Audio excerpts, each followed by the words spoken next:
Gil Martin here, and welcome everybody to the Daily Packers Post, where we bring you in-depth daily coverage of your Green Bay Packers. We have new episodes every day, Monday through Friday, and we'll have a special episode Saturday and Sunday this weekend because of the NFL draft. Make sure you hit the like button and subscribe so you never miss an episode. Well, the Packers made a little history on Thursday night. First, by hosting the 2025 NFL Draft. Quite an honor for the NFL's smallest city. And I think Green Bay did a fantastic job of running this event. And then, for the first time in 23 years, the Packers pick a wide receiver in round one of the draft. And that wide receiver is Matthew Golden out of Texas. Now, 10 quick things that we learned from day one. Number one, Golden has speed. 4.29 in the 40-yard dash at the combine. So green and golden is now what everyone is saying. And he really does seem to have that ability to stretch the field. And with Christian Watson missing at least half of the upcoming season as he rehabs from his knee injury, adding a deep threat like Golden is a big plus for the Green Bay offense. Second of all, number two, Golden has the versatility that the Packers crave. We know Brian Gutekunst, Matt LaFleur, they love players who can do more than one thing. And for Golden, well, he can play both on the boundary and in the slot. So last year with the Longhorns, 76.1% of the snaps he played outside, 23.9% in the slot. Now LaFleur has Golden. He has Jaden Reed. Those are two guys who can both line up in the slot and on the boundary. And again, giving defenses just one more thing to think about. Another thing that Golden can do as we move on to fact number three, he can return kicks. Now, he doesn't have any other like coverage team experience on special teams, but he was a dangerous kick returner in college. In 2023, he returned 2 kickoffs for touchdowns, one from 100 yards out, the other from 98. Over his 3-year NCAA career, he returned 28 kicks for 722 yards and 2 scores. That's almost a 26-yard average, 25.8 per kick return. Golden also attended multiple schools, and that's not as unusual as it used to be now with the transfer portal and the new rules concerning college football.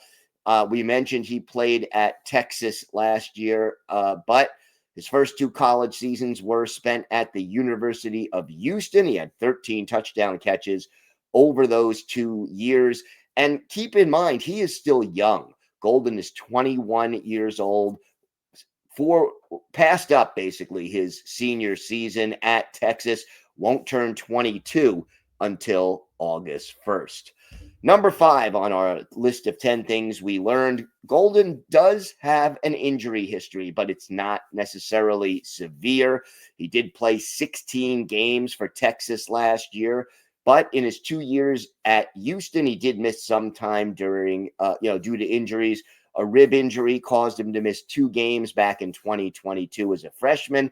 And in 2023, he had turf toe that caused him to miss the final 3 games of that season. And he did need surgery to repair that injury.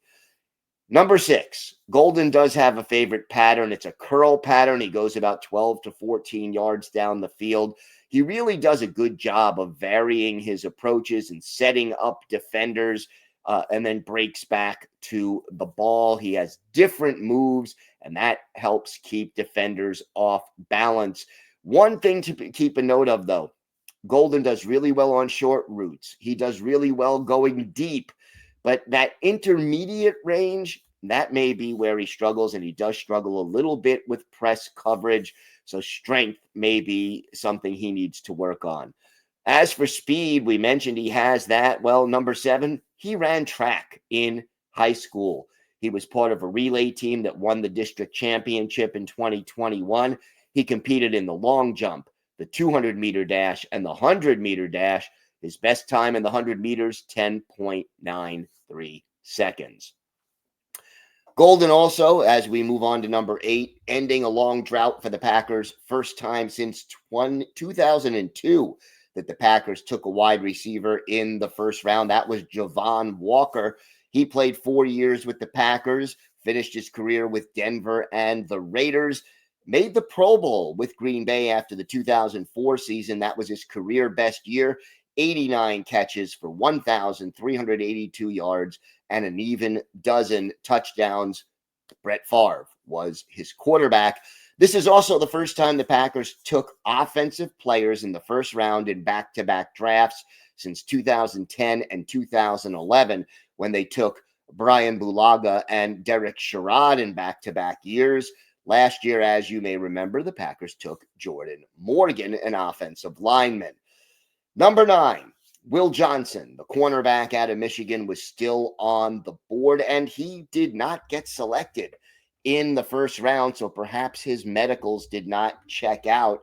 Now, a lot of people thought Johnson would be a great candidate to replace Jair Alexander, who was not moved on draft day, but he's still on the board. Now, the Packers would almost certainly have to trade up to get him. Last year, they passed on another player a lot of people thought they might take in the first round, Cooper DeJean, and DeJean also fell out of the first round. Number 10, Packers still have some needs to fill. I think that's obvious. Day 2, they have 1 pick in the second round, 1 pick in the third round. They still could add a pick or 2 by trading Jair Alexander, or maybe Goody decides to trade back in order to add more picks either in day 2 or day 3. Defensive line, cornerback, offensive line all remain big-time needs, and we'll see how the Packers choose to try to address those needs during day 2 Friday, day 3 on Saturday. Don't forget to check out our website at thepackerspost.com, where we have new articles dropping every day, Monday through Saturday.